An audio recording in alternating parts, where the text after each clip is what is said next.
gargaars, help. Ibsuu, explain. Jijjiiruu, change. Hedduu yookaan baay'ee, money.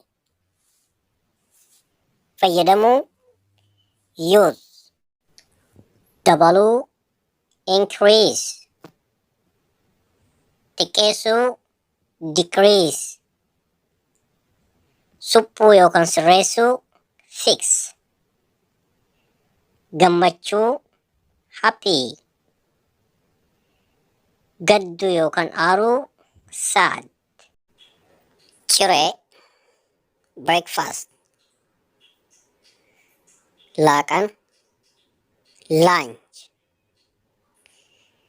Irbaata, dinner.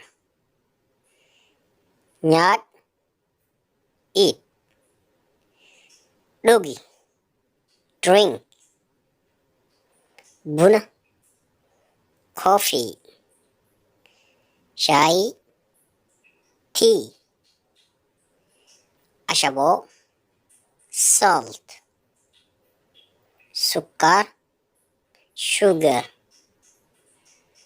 Aanan, milk.